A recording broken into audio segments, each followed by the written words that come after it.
हमारे ऊपर स्नेह रखकर यहाँ उपस्थित हुए सभी माननीय अतिथिगण,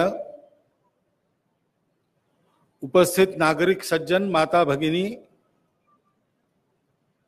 मंच पर उपस्थित माननीय सर्वाधिकारी जी, विदर्भ प्रांत के और नागपुर महानगर के माननीय संघ चालक जी एवं आत्मीय स्वयंसेवक बंधु,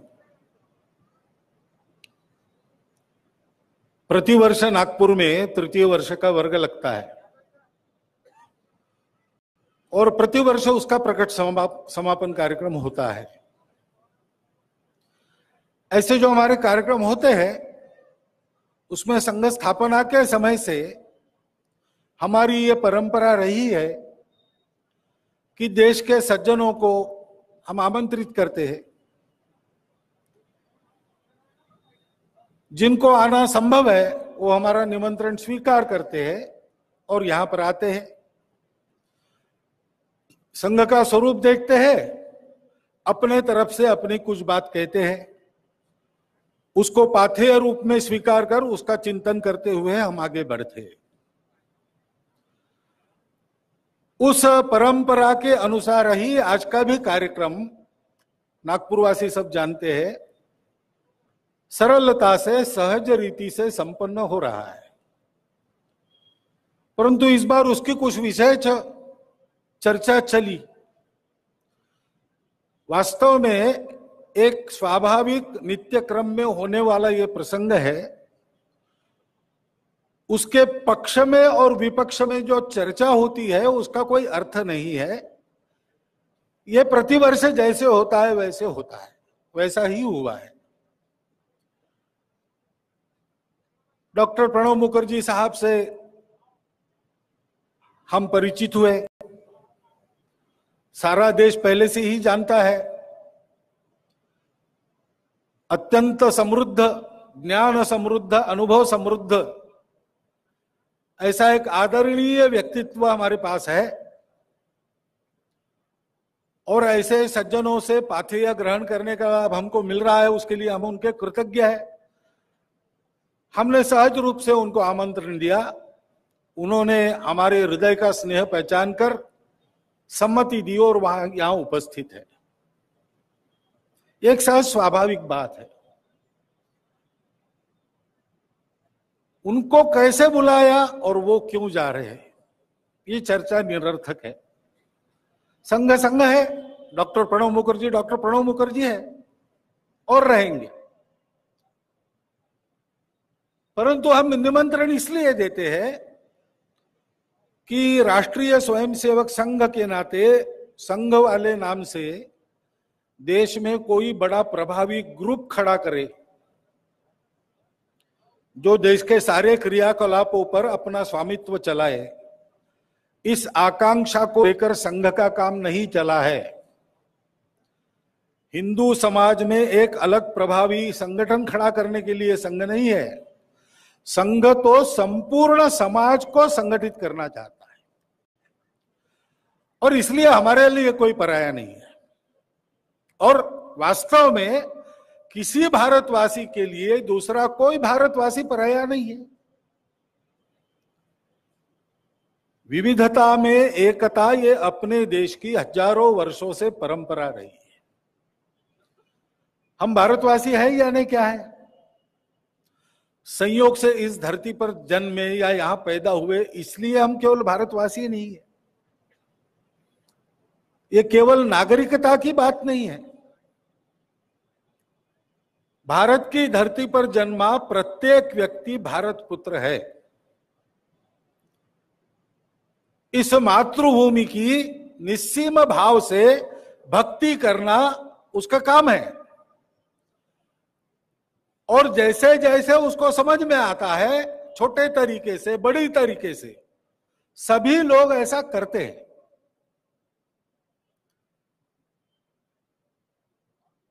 इस भारत भूमि ने केवल हमको पोषण और आजीविका के लिए प्राकृतिक संसाधन नहीं दिए हैं, उसने हमको हमारा स्वभाव भी दिया है। सुजल सुफल मलयज शीतल मातृभूमि और चारों ओर से प्राकृतिक दृष्टि से सुरक्षित। इसमें बाहर के लोगों का आना जाना बहुत कम हो सकता था और अंदर भरपूर समृद्धि थी। इसलिए जीवन जीने के लिए हमको किसी से लड़ना नहीं पड़ा। स्वाभाविक दृष्टि से हम इस मनोवृत्ति के बड़े बने कि सर्वत्र भरपूर है, हम उसका उपभोग कर रहे हैं, अपने जीवन को समृद्ध कर रहे हैं। कोई आता है तो ठीक है, तुम भी आ जाओ, तुम भी साथ रहो। भाषाओं की, पंथ संप्रदायों की विविधता तो पहले से है, अलग अलग प्रकार से प्रांत बनते हैं, रचनाएं बदलती रहती है। राजनीतिक मत प्रवाह, विचार प्रणालियां भी पहले से रही है। लेकिन इस विविधता में हम सब भारत माता के पुत्र हैं और अपने अपने विविधता वैशिष्ट्य पर पक्का रहते हुए, दूसरों की विविधताओं का सम्मान करते हुए, स्वागत करते हुए और उनके अपने विविधता पर रहने का स्वीकार करते हुए मिलजुल कर रहना, विविधता में जो अंतर्निहित एकता है, भारत के उत्थान के लिए परिश्रम करने वाले सभी प्रामाणिक बुद्धि के निस्वार्थ महापुरुषों ने अभी तक जिसका उल्लेख करना कभी छोड़ा नहीं, ऐसी उस अंतर्निहित एकता का साक्षात्कार करके अपने जीवन में रहना, ये हमारी संस्कृति बनी। और उसी संस्कृति के अनुसार इस देश में जीवन बने और सारे विश्व के भेद और स्वार्थ मिटाकर, विश्व के कलह मिटाकर सुख शांतिपूर्ण संतुलित जीवन देने वाला प्राकृतिक धर्म उसको दिया जाए। इस प्रयोजन से इस राष्ट्र को अनेक महापुरुषों ने खड़ा किया, अपने प्राणों की बलि देकर सुरक्षित रखा, अपने पसीने को सींचकर बड़ा किया। उन सब महापुरुषों के, वे हमारे पूर्वज होने के कारण गौरव का स्थान अपने हृदय में हम रखते हैं और उनके आदर्शों का अनुसरण करने का अपने अपने हिसाब से प्रयास करते हैं। मतांतर हो ही जाते हैं, मत का प्रतिपादन करने का शास्त्रार्थ करते समय और विवाद भी करने पड़ते हैं, लेकिन इन सब बातों की एक मर्यादा रहती है। अंततोगत्वा हम सब लोग भारत माता के पुत्र है। मतांतर कुछ भी होंगे, हम अपने अपने मत के द्वारा ये मानकर चल रहे कि भारत का भाग्य हम बदल देंगे, हम उसको परम वैभव संपन्न बनाएंगे। एक ही गंतव्य के लिए अलग अलग रास्ते लेने वाले लोगों को अपने विशिष्टता विविधता को लेकर तो चलना चाहिए। उससे हमारा जनजीवन समृद्ध होता है। विविधता होना यह सुंदरता की बात है, समृद्धि की बात है। उसको स्वीकार करके तो हम चलते ही है, परंतु ये दिखने वाली विविधता एक ही एकता से उपजी है। उस भाव का भान रखकर हम सब एक है, इसका भी दर्शन समय समय पर होते रहना चाहिए। क्योंकि किसी राष्ट्र का भाग्य बनाने वाले समूह नहीं होते, व्यक्ति नहीं होते, विचार तत्वज्ञान नहीं होता, सरकारें नहीं होती। सरकारें बहुत कुछ कर सकती है, लेकिन सरकारें सब कुछ नहीं कर सकती। देश का सामान्य समाज जब तक गुणसंपन्न बनकर अपने अंतःकरण से भेदों को तिलांजलि देकर, मन के सारे स्वार्थ हटाकर देश के लिए पुरुषार्थ करने के लिए तैयार होता है, तब सारी सरकारें, सारे नेता, सारे विचार समूह उस अभियान के सहायक बनते हैं और तब देश का भाग्य बदलता है। स्वतंत्रता के पहले अपने देश के लिए स्वतंत्रता का प्रयत्न करने वाले सभी विचारधाराओं के महापुरुषों के मन में ये चिंता थी कि हम तो प्रयास कर रहे हैं, हमारे उपाय से कुछ तो भला होगा, लेकिन सदा के लिए बीमारी खत्म नहीं होगी। जब तक अपने सामान्य समाज को एक विशिष्ट गुणवत्ता के स्तर पर मन के एकात्मता की भावना के आधार पर खड़ा नहीं किया जाता, देश के दुर्दिनों का संपूर्ण अंत नहीं होगा। और हमने अपना काम चुन लिया है, हम उसमें व्यस्त है, लेकिन यह काम हुए बिना कोई काम पूर्ण नहीं होता। संघ के संस्थापक डॉक्टर हेडगेवार इन सभी कार्यों के सक्रिय कार्यकर्ता थे, क्योंकि उनके अपने जीवन में उनको अपने लिए करने की कोई इच्छा आकांक्षा नहीं थी। वो सब कार्यों में रहे। कांग्रेस के आंदोलनों में 2 बार कारावास भुगता, कांग्रेस के यहां पर कार्यकर्ता भी रहे। अग्रगण्य क्रांतिकारकों के साथ क्रांतिकारकों की योजना बनाई, उसके क्रियान्वयन में भाग लिया। समाज सुधार के काम में सुधारकों के साथ रहे। अपने धर्म संस्कृति के संरक्षण में संत महात्माओं के साथ भी रहे। और ये सारा करते समय उनका अपना चिंतन भी चला और इन महापुरुषों के अनुभव चिंतन का भी परामर्श उनको मिला। तो उन्होंने ये विचार किया, त्रैलोक्यनाथ चक्रवर्ती सुप्रसिद्ध क्रांतिकारक बंगाल के अनुशीलन समिति के सदस्य डॉक्टर हेडगेवार की जब जन्म शताब्दी हुई 1990 में,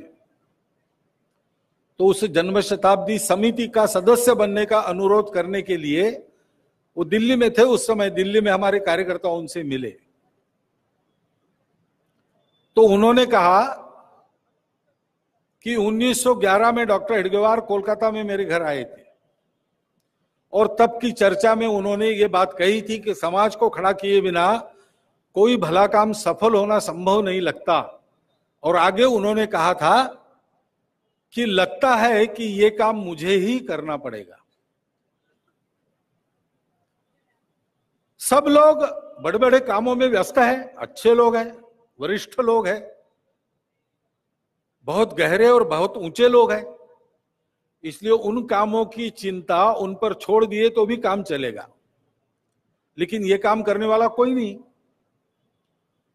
तो इस कार्य को कैसे किया जाए, ये सोच के उन्होंने 1911 से प्रयोग करना प्रारंभ किया और सारे प्रयोग करने के बाद 1925 के विजयादशमी पर अपने छोटे से घर के पहली मंजिल पर 17 लोगों को साथ लेकर ये कहा कि हिंदू समाज जो भारत का उत्तरदायी समाज है, केवल परंपरा से रहते आया इतनी बात नहीं, आज के तारीख में भारत का बहुसंख्यक समाज है, केवल इतनी बात नहीं, भारत के भाग्य के बारे में प्रश्न उसे ही पूछा जाएगा, उसका यह दायित्व है। उस हिंदू समाज को संगठित करने के लिए इस संघ का कार्य आज से शुरू हुआ है, ऐसा उन्होंने कहा। ये जो हमारी दृष्टि है, हम सब एक है। किसी किसी को एकदम समझ में आता है, किसी किसी को समझ में नहीं आता है, किसी किसी को समझ में आने के बाद भी उसको लगता है कि इनके साथ हो गए तो कुछ नुकसान होगा, मालूम होते हुए भी थोड़ा सा उल्टा ही चलेंगे, अलग ही चलेंगे। और किसी किसी को मालूम ही नहीं। 4 ही प्रकार भारतवर्ष में है, पराया कोई नहीं है, दुश्मन कोई नहीं है, सबकी माता भारत माता है, सबके पूर्वज समान है 40,000 वर्षों से, ऐसा डीएनए का विज्ञान आज कहता है। सबके जीवन के ऊपर भारतीय संस्कृति के प्रभाव स्पष्ट रूप से देखने को मिलते सर्वत्र। इस सत्य को हम स्वीकार करें, समझ लें, अपने संकुचित भेद छोड़कर सबकी विविधताओं का सम्मान करते हुए इस देश के राष्ट्रीयता के इस सनातन प्राचीन प्रवाह को बल देने वाला काम करते जाए। संघ ने यही विचार किया है, संघ सबको जोड़ने वाला संगठन है। समाज में संगठन संघ को नहीं करना है, समाज का ही संगठन संघ को करना है, क्योंकि संगठित समाज ही भाग्य परिवर्तन की कुंजी है। और इसे भाषण को समझकर, ऐसे पुस्तकों को पढ़कर संगठन होता नहीं, क्योंकि संगठन में एक विशिष्ट व्यवहार अपेक्षित है, सौहार्द का, सौमनस्य का, सबको समझ लेने का। आज की भाषा में, अंग्रेजी में कहते हैं डेमोक्रेटिक माइंड, उसके बिना संभव नहीं होता है। और व्यवहार की बात स्वभाव से संबंधित रहती है, और स्वभाव आदतों से बनता है। आदतों को बनाए बिना स्वभाव नहीं बनता। और पूरे समाज का स्वभाव बनना है तो पूरे समाज का प्रत्येक व्यक्ति विचार करके नहीं चलता, अध्ययन करके नहीं चलता। समाज तो जो वातावरण बनेगा उस वातावरण के अनुसार चलता है। वातावरण बनाने वाले लोग हैं, वो लोग चाहिए। तात्विक चर्चा सामान्य समाज नहीं करता, उसको उसमें रस नहीं है, उसमें गति भी नहीं है। और तत्व की चर्चा करने जाएंगे तो विषयों को लेकर अनेक प्रकार के मत होते हैं, विद्वानों को भी पहले से है। प्रत्येक ऋषि अलग अलग बात बताता है, कभी एक ही बात अलग भाषा में बताता है तो अनुयायी लोग उसको अलग ही मानकर चलते।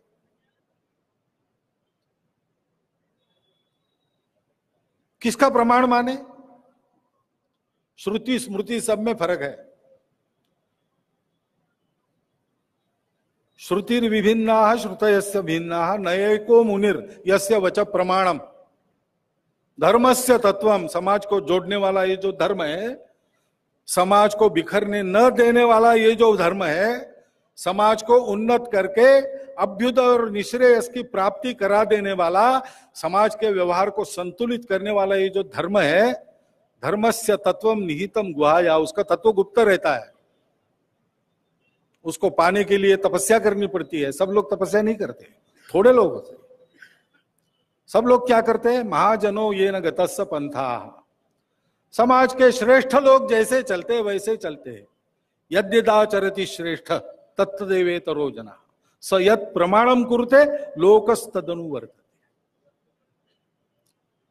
अपने इस विशाल भूमि वाले, विशाल जनसंख्या वाले देश में, प्रत्येक गांव में, प्रत्येक शहर के गली मोहल्ले में अपने आचरण से समाज हितैषी आचरण का वातावरण बनाने वाले कार्यकर्ताओं का समूह चाहिए। संघ का यही प्रयास है। विचार कुछ भी हो, देश के सामने विभिन्न जो विषय है, समस्याएं हैं, उनके हल के बारे में मत कुछ भी हो, विचारधारा कोई भी हो, जाति पाति प्रांत पक्ष पंथ भाषा कोई भी हो, लेकिन संपूर्ण समाज को, संपूर्ण राष्ट्र को अपना मानते हुए व्यापक दृष्टि से उसके हित के प्रकाश में मेरा व्यक्तिगत, पारिवारिक, सामाजिक और आजीविका में आचरण कैसा हो, इसका विचार करके अपने आचरण का उदाहरण अपने आसपास प्रस्तुत करने वाला व्यक्ति वो वातावरण बनाता है। वो महापुरुष नहीं होता, वो सब में एक होता है। महापुरुषों के आदर्शों की समाज पूजा करता है, उत्सव करता है, जयंती पुण्यतिथि मनाता है, लेकिन अनुकरण तो उसका करता है जो उसके आसपास पड़ोस में रहने वाला, उसके जैसा, लेकिन थोड़ा सा प्रमुख।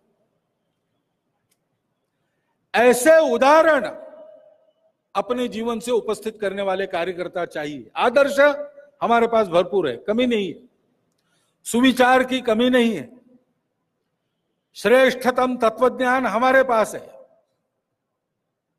परंतु व्यवहार के बारे में हम निकृष्ट थे। अब हम कैसे कह सकते हैं कि थोड़ा सा सुधार हुआ है, लेकिन अभी तक जितनी मात्रा में व्यवहार चाहिए वैसा नहीं है। और वो तब बनता है जब सब प्रकार की परिस्थिति में उस व्यवहार पर अड़कर वैसा व्यवहार करने वाले, समाज में से ही, समाज के जैसे ही, परंतु अपने चारित्र से, शील से विशिष्टता रखने वाले लोग खड़े होते हैं।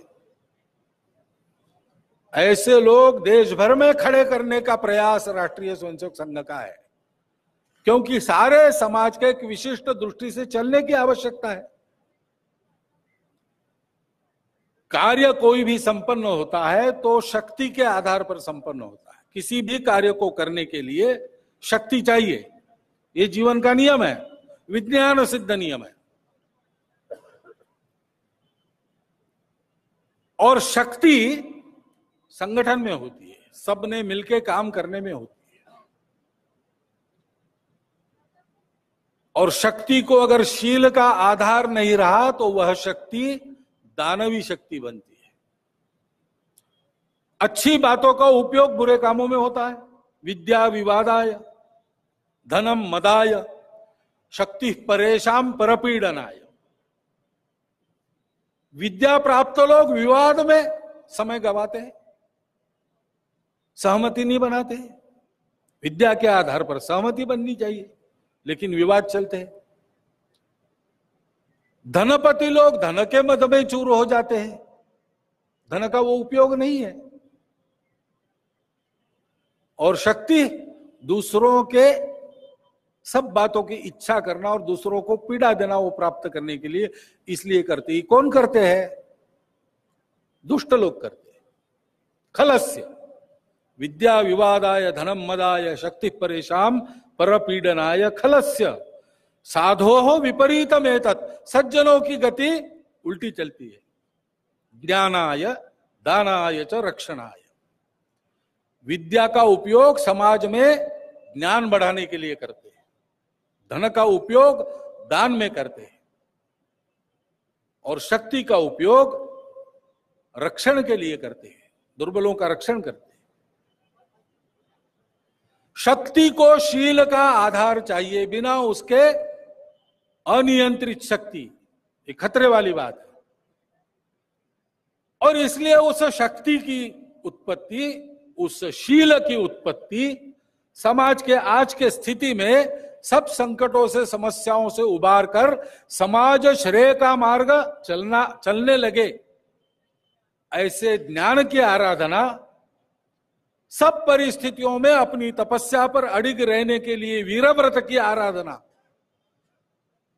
और सब प्रकार के मोह आकर्षणों से, कष्टों से गुजरते हुए भी अपने ध्येय को कभी ओझल न होने वाली, उल्टा अधिकाधिक ध्येय प्राप्ति की उत्कंठा तीव्र करने वाली ध्येय निष्ठा, इन 5 गुणों की आराधना संघ की शाखा में स्वयंसेवक करते हैं। 1 घंटा ये सब अपने तन मन में उत्पन्न करने वाले कार्यक्रम करते हुए अंत में जो प्रार्थना करते हैं भारत माता की, उसमें प्रभु से इन्हीं 5 गुणों का वरदान मांगते हैं। 1925 से संघ चला, धीरे धीरे बढ़ता गया, सब प्रहारों के, सब बाधाओं के बावजूद बढ़ता गया। धीरे धीरे प्रतिकूलता को उसने स्नेह में बदल दिया। आज लोकप्रिय है, जहां जाते हैं वहां समाज का स्नेह मिलता है, विशाल संगठन बन गया है। लेकिन हम इसमें कृतार्थता अनुभव नहीं करते। हमको अपने को प्रसिद्ध करने के लिए काम नहीं करना था और नहीं कर रहे, आगे बढ़ना है। अनुकूलता का समय भी आता है, लेकिन अनुकूलता विश्राम के लिए प्रवृत्त करती, विश्राम हमको नहीं करना है। परम वैभवम नेतु में तत्स्वराष्ट्रम, ये हमारा लक्ष्य है। और उसके लिए सतत कार्यकर्ता निर्माण की जो प्रक्रिया चलती है, उसके चलते उस प्रक्रिया को चलाने वाले कार्यकर्ताओं का प्रशिक्षण भी प्रतिवर्ष होता है। तृतीय वर्ष के समापन का प्रसंग प्रतिवर्ष हम यहां अनुभव करते हैं। अपना खर्चा करके सांपत्तिक सुस्थिति में ये सब शिक्षार्थी सबके सब नहीं है। प्रांतों के वर्गों में और यहां के वर्ग में भी ऐसे लोग मिलते हैं जो 1000 रुपया शुल्क जुटाना, प्रवास शुल्क जुटाना, इसके लिए 2-3 महीना मेहनत मजदूरी करके पैसा जुटाकर उस पैसे को अपने भौतिक आवश्यकता के लिए खर्चा न करते हुए वर्ग का शुल्क देकर यह प्राप्त करते हैं। उनको कोई मिलने वाला नहीं है। वो ऐसा करते हैं, इसलिए उनको धन्यवाद भी नहीं दिया जाता और ये आदत भी लगाई जाती है कि अपेक्षा कुछ मत करो, नेकी करो और कुएं में डालो। वृत्तपत्र में नाम छपेगा, पहनूंगा स्वागत सुमार, छोड़ चलो एक शुद्र भावना, हिंदू राष्ट्र के तारना। तेरा वैभव अमर रहे मां, हम दिन चार रहे न रहे। ये सीख वो लेते हैं, ये संस्कार लेते हैं, अपने मन के भाव को पुष्ट करते हैं। तृतीय वर्ष में आते हैं तो आज तक जो पुस्तकों में पढ़ा था, बौद्धिकों में सुना था, इधर उधर से सुन रहे थे, उसकी प्रत्यक्ष अनुभूति ग्रहण करते हैं। भारतवर्ष के कोने कोने से आए हुए लोग, विभिन्न स्वभावों के, विभिन्न आर्थिक पृष्ठभूमि के, विभिन्न भाषाभाषी, विभिन्न प्रांतों के, विभिन्न जाति उपजातियों के अपरिचित लोग पहले दिन आते हैं और जिस दिन जाने का समय होता है, कल होगा, आंखों में आंसू रहते हैं। भाषा समझ में नहीं आई, लेकिन आत्मीयता ऐसे हो गई कि लगता है कि बिछुड़े ही नहीं। अनुभूति धारण करते हैं कि सारा भारतवर्ष मेरा अपना है, सारे भारतीय मेरे अपने हैं। जो प्रतिज्ञा में विद्यालय की प्रार्थना में करता था, भारत मेरा देश है, सारे भारतीय मेरे बांधव है, भारत के समृद्ध सांस्कृतिक परंपरा का गौरव मेरे मन में है, उन सारी बातों की प्रत्यक्ष अनुभूति वो यहां प्राप्त करते हैं। इसके बाद उनको और प्रशिक्षण की आवश्यकता इसीलिए नहीं रही। अनुभूति मन को प्लावित करती है। मन ऐसा बनाकर आंख और कान खोलकर समाज में, समाज की सेवा परोपकार का काम करते हैं तो अपने आप आगे का प्रशिक्षण हो जाता है। यह संघ का कार्य है। हम सारी सज्जन शक्ति को जुटाना चाहते हैं। हमें विचारों से, मतों से कोई परहेज नहीं। गंतव्य एक हो, परम वैभव संपन्न भारत, विश्व गुरु भारत, उसकी दुनिया को आवश्यकता है। दूसरा कोई आज के दुनिया के और समस्याओं को हल करने वाला उत्तर नहीं दे सकेगा। भारतवर्ष को देना है, बोल के नहीं देना है, अपना जीवन वैसा प्रस्थापित करके देना है। उस जीवन को स्थापित करने के लिए लायक भारतीयों का भारत, उसके स्वत्व के आधार पर पक्का खड़ा, अपने स्वत्व की पक्की पहचान जिसके मन में है, उसके बारे में जो स्पष्ट है, उसके बारे में जो निर्भय है, संकोची नहीं है, ऐसा समाज इस देश में हम खड़ा करना चाहते। ऐसा समाज ही विश्व की और भारत की और हमारी आपके दैनिक जीवन की सब समस्याओं का पूर्ण उत्तर है। उसको हम सबको खड़ा करना है। संघ का काम केवल संघ का काम नहीं है, ये तो हम सबके लिए है। इसको देखने के लिए अनेक विचारों के महापुरुष आ चुके हैं, आते रहते हैं। मैं उसका विवरण नहीं दूंगा, आपको पता है। और इस प्रसंग के निमित्त ऐसा बहुत आया भी है। आते हैं, देखते हैं, उनसे हम पाथेय ग्रहण करते हैं, उनकी सूचनाएं, उसका विचार करते हैं। हमने जो पथ तय किया है, हमने जो कार्यक्रम तय किया है, हमने जो गंतव्य तय किया है, उसमें उसकी जो मदद होती है उसका विचार करते, उनको स्वीकार करते। आपस में सद्भावना रखकर समाज सब एक दूसरे का सम्मान करके चले। परस्परम भावयंतम, हम अपने अपने पद से प्रामाणिकता से चले तो प्रामाणिक लोगों में मत आड़े नहीं आते, प्रामाणिक लोगों में कुछ बात आड़े नहीं आती। जो सही है उस पर सब चलते हैं। उनके मतों की आपस की चर्चा एक सुंदर संवाद बनता है, जैसे अपने उपनिषदों के संवाद है। तरह तरह के मत है, सबका प्रतिपादन है, उसमें से एक सहमति निकल कर आती है। पढ़ने के लिए, चिंतन के लिए और जीवन में उतारने के लिए भी अच्छा लगता है, क्योंकि सत्य है। उस सत्य पथ पर चले हम सब, ऐसा हमारा संस्कार हो, ऐसी हमारी आदत हो, ऐसी हमारी बुद्धि हो। ऐसा समाज उपदेश से नहीं, अपने स्वयं के जीवन से उदाहरण करने वाले कार्यकर्ता, संघ तैयार करता है। ये हम सबके लिए, हम सबका काम है।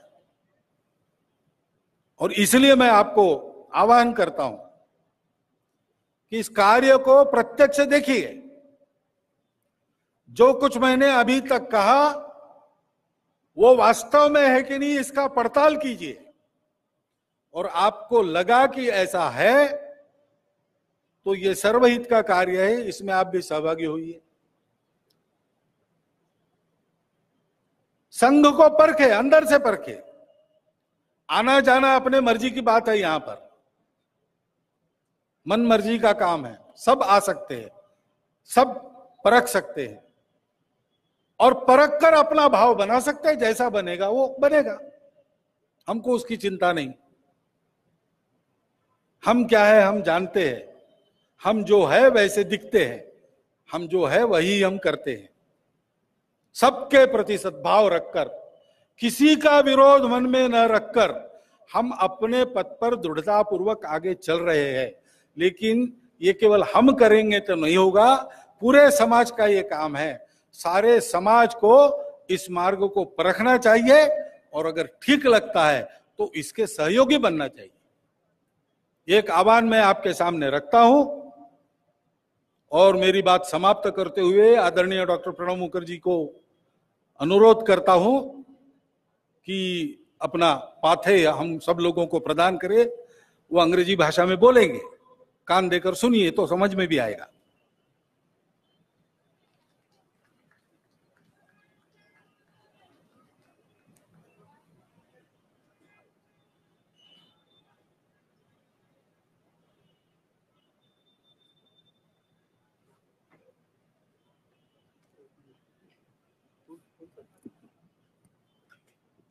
Thank you.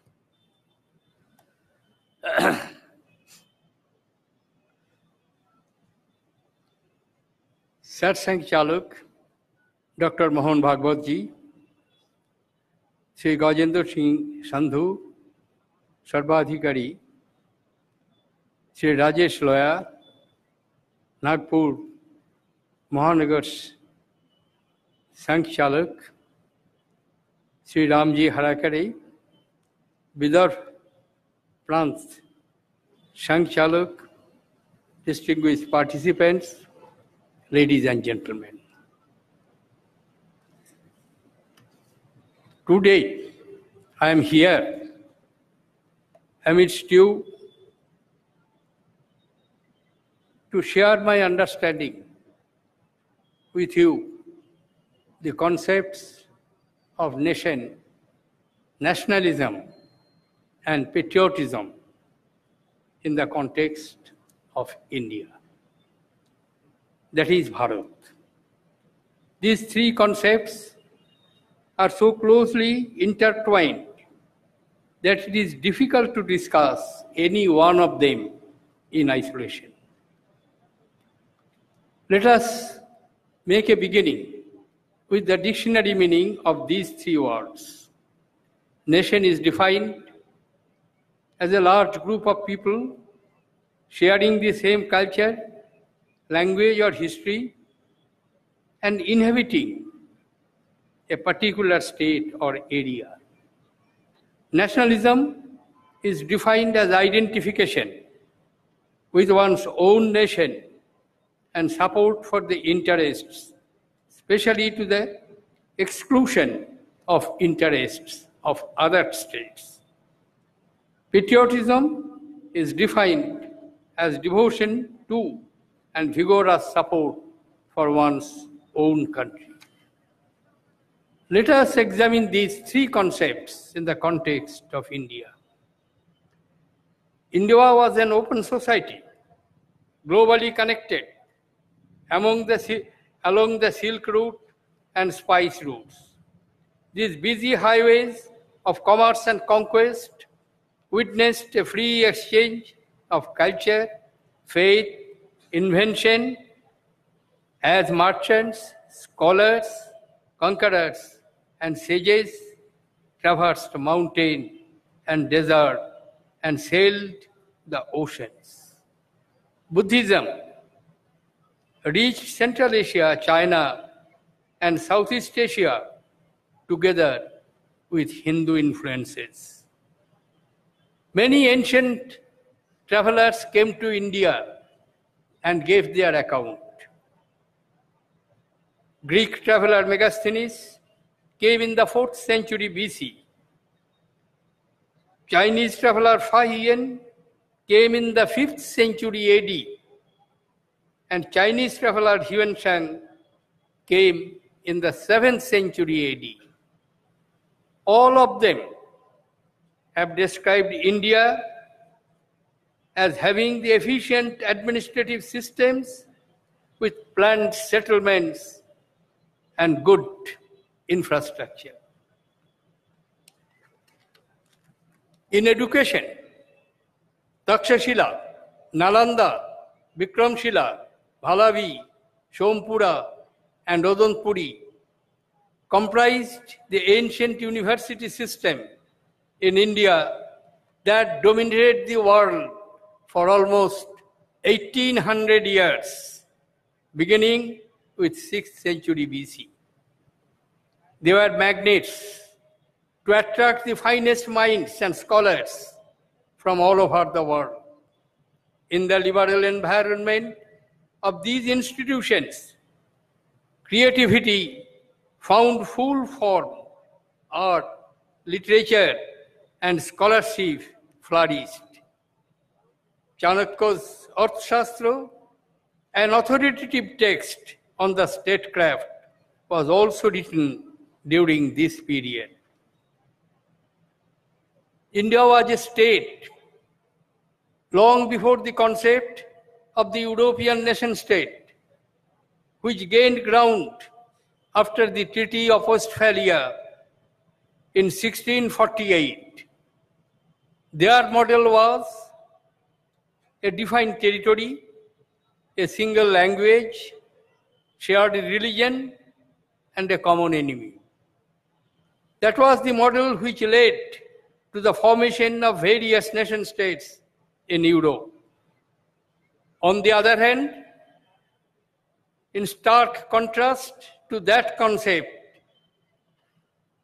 Indian nationalism emanated from universalism, the philosophy of Vasudhaiva Kutumbakam, Sarve Sukhina Bhavantu, Sarve Santu Niramayo. We see the whole world as one family and pray for the happiness and good health of all. Our national identity has emerged through a long-drawn process of confluence, assimilation, and coexistence. The multiplicity in culture, faith, and language is what makes India special. We derive our strength from tolerance. We accept and respect our pluralism. We celebrate our diversity. There have been a part of our collective consciousness for centuries.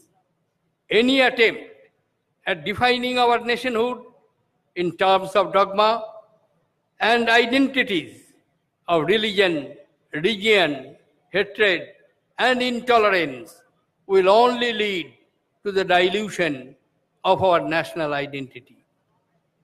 As Sarvapalli Radhakrishnan said, any differences that may appear are only on the surface, but we remain a distinct culture, cultural unit with a common history, a common literature, and a common civilization, unquote. In the words of eminent historian Vincent Smith, India, beyond all doubt, possesses a deep underlying fundamental unity, far more profound than that produced either by geographical isolation or by political superiority. That unity transcends the innumerable diversities of blood, color, language, dress, manners, and sex.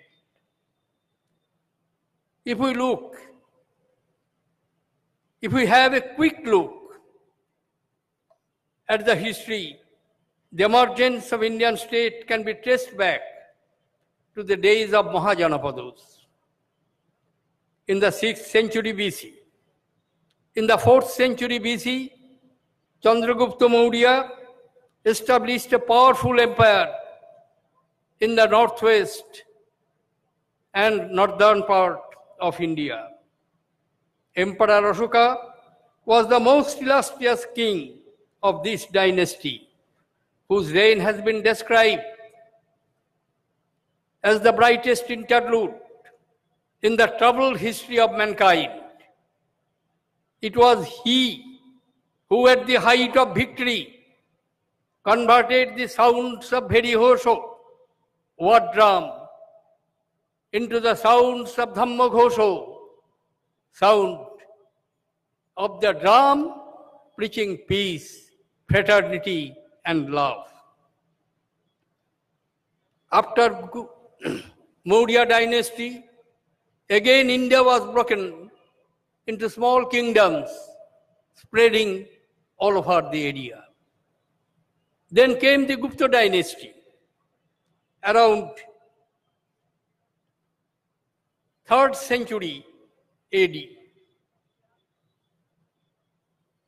Many dynasties and Gupta dynasty collapsed in 550 AD.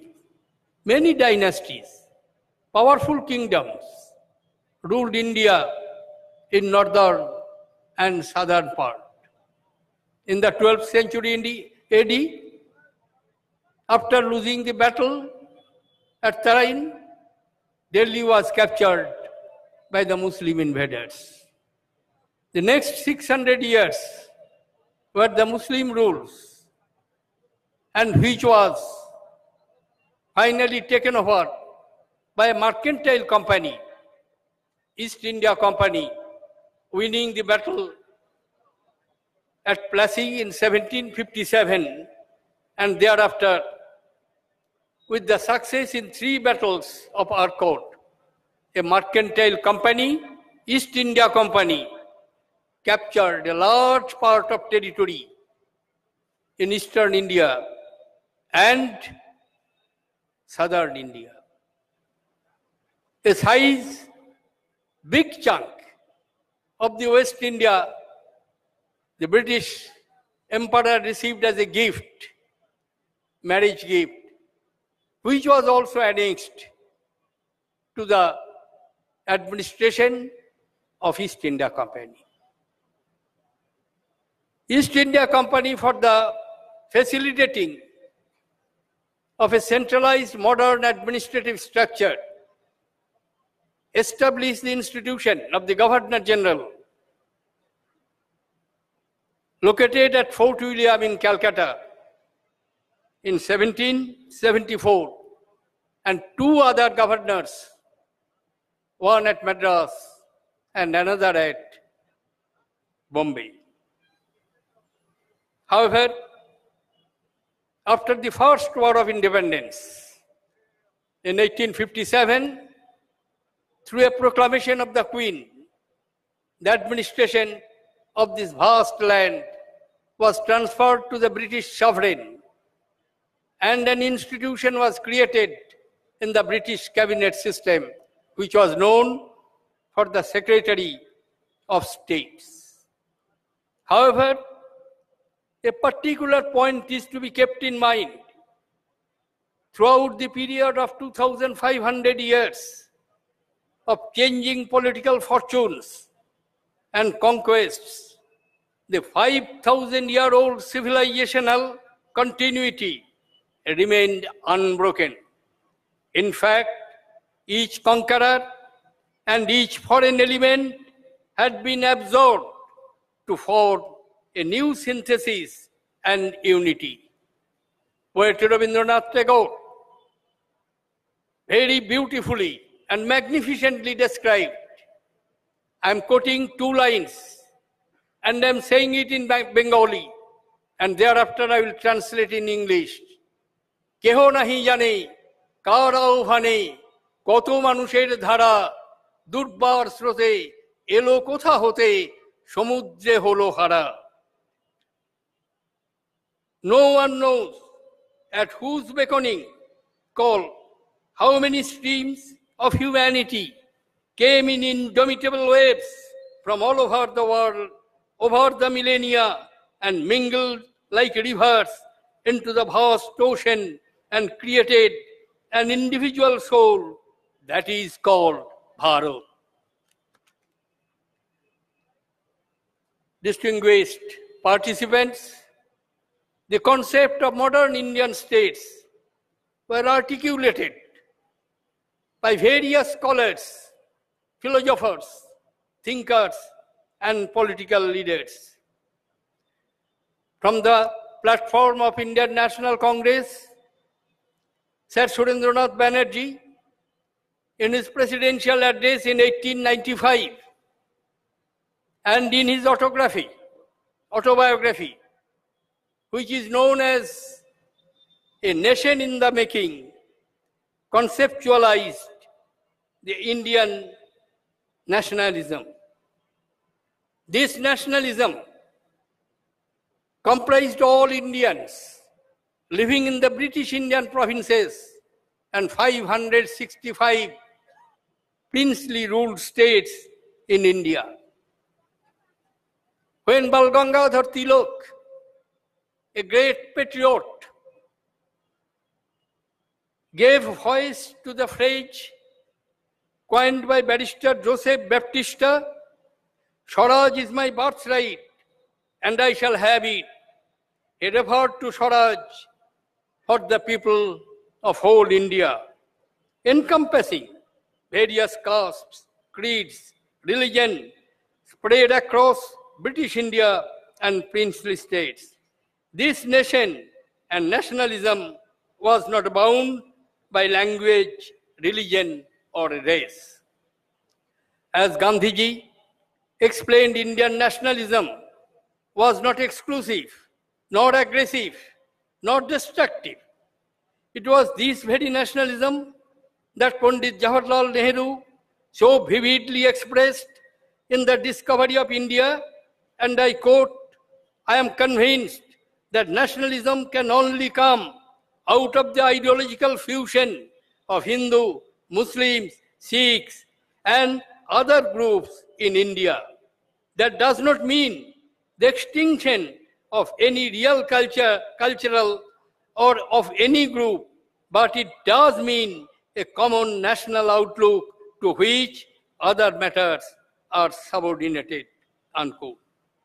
In the process of our movement against the British rules, the various anti-colonial, anti-British, and mostly progressive movements across the length and breadth of the country were ultimately unified in a cohesive national struggle for freedom, keeping the feeling of patriotism above everything, individual, ideological, and political leanings.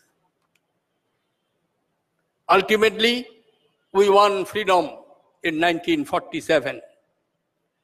Thanks to Sardar Patel's untiring efforts, the princely states of India merged with the British Indian provinces, leading to the consolidation of India. The complete integration of provincial and princely states took place after the formation of states on the recommendation of the States Reorganization Commission in 1956.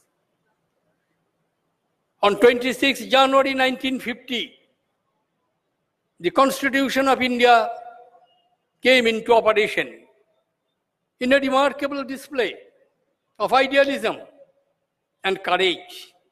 We, the people of India, gave to ourselves a sovereign democratic republic to secure for all its citizens justice, liberty, and equality. We undertook to promote among all citizens fraternity, the dignity of the individual, and the unity of the nation.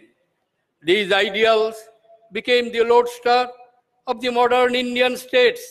Democracy became our most precious guide towards peace and regeneration from the swamp of poverty which was created by 190 years colonial rule by Britain. For us, democracy is not a gift, but a sacred trust. The Indian Constitution, consisting of 395 articles and 12 schedules, is not an instrument for administration, a legal document, but a Magna Carta of socio-economic transformation of the country. It represents the hopes and aspirations of billions plus people in India. From our Constitution flows our nationalism.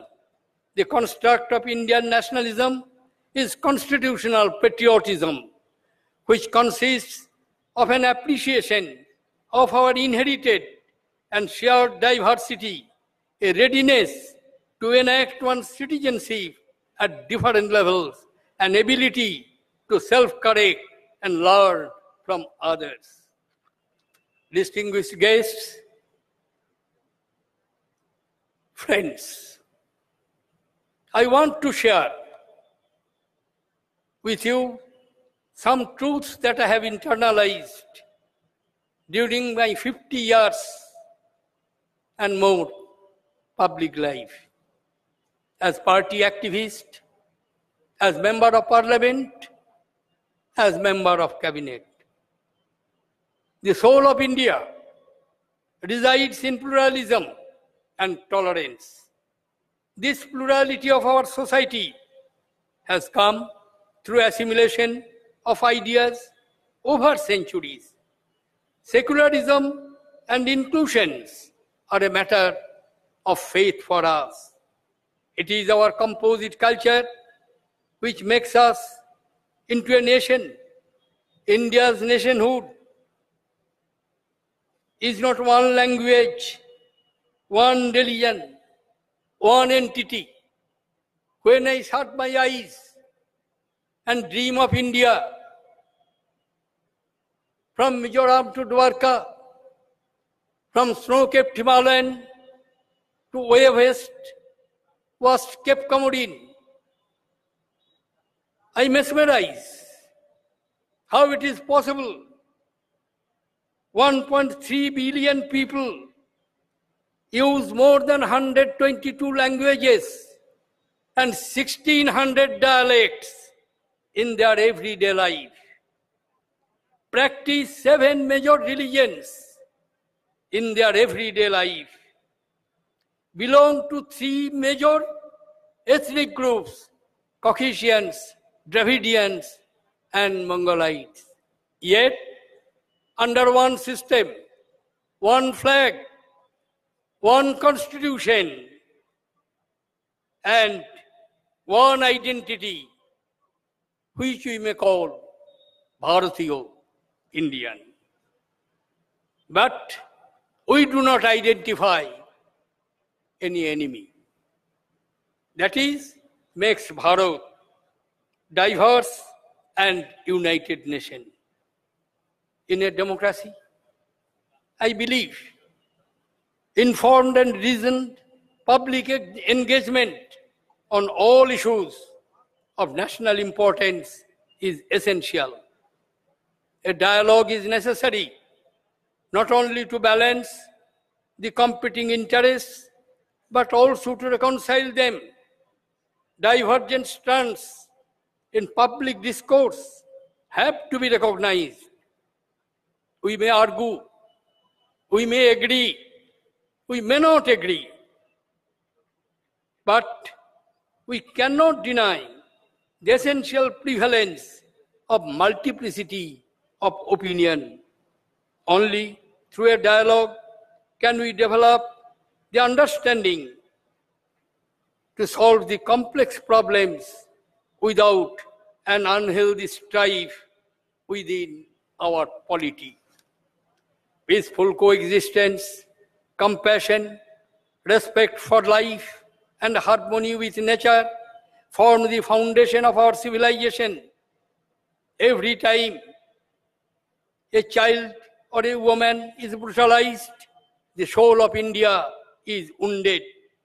Manifestations of rage are tearing our social fabrics. Every day we see increased violence around us. At the heart of this violence is a darkness, fear, and mistrust. We must free our public discourse from all forms of violence, physical as well as verbal. Only a non-violent society can ensure the participation of all sections of people in the democratic process, especially the marginalized and the dispossessed. We must move from anger, violence, and conflict to peace, harmony, and happiness. For so long, we have lived with pain and strife. I am addressing the trainees. You are young, disciplined, well-trained, and highly educated. Please wish for peace, harmony, and happiness. Our motherland is asking for that. Our motherland deserves that. Happiness is fundamental to the human experience of life. To lead a healthy, happy, and productive lives is the basic right of our citizens. While we have done well in many macroeconomic areas, growth indicators show how India is emerging as the fastest growing state in emerging economy all over the world. But we have not fared well in the World Happiness Index. We rank 133rd out of 156 countries mapped in the World Happiness Report 2018. When we go to Parliament, just above the lift at gate number 6, there is a slope inscribed in Sanskrit. Slok is from Kautilya. Praja sukhe sukhang rajo, prajanancho hite hitam, natma priyang hitang rajo, prajanantu priyang hitam. In the happiness of the people lies the happiness of the king. Their welfare is his welfare. He shall not consider as good only that which pleases him, but treat as beneficial to him whatever causes happiness to people. Kautilya placed people at the center long before the formulation of the modern democratic government by the people, of the people, for the people. The aim of the state should be to galvanize the people to fight a concerted war against poverty, disease, and deprivation, and to convert our economic growth into real development.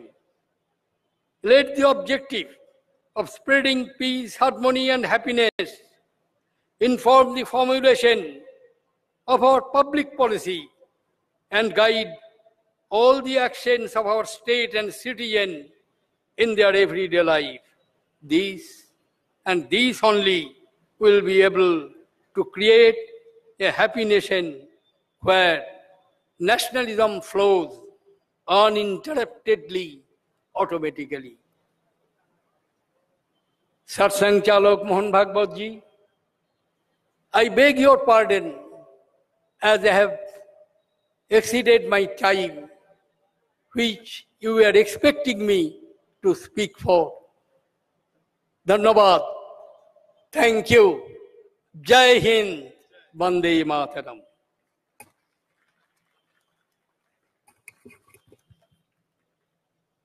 सभी नागरिक बंधु भगिनी से कृपया आग्रह है कि अतिथि, अधिकारी और शिक्षार्थी जाने के पश्चात ही अपना स्थान छोड़ेंगे। अभी ध्वजा उत्तोलन होगा, अभी हम सब अपने स्थान पर खड़े रहेंगे। सावधान उत्तिष्ठ आरवा।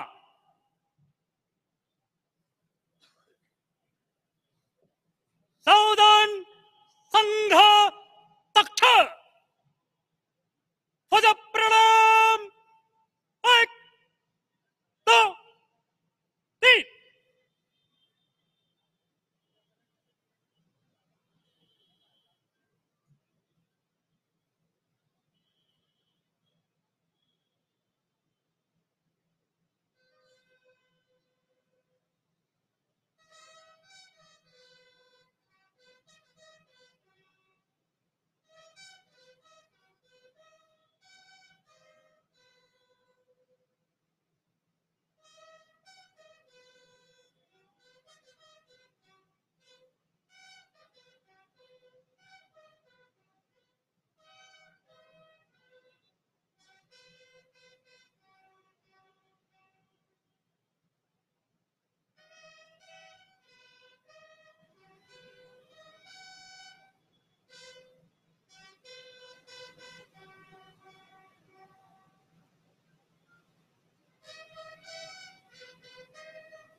स्वस्थ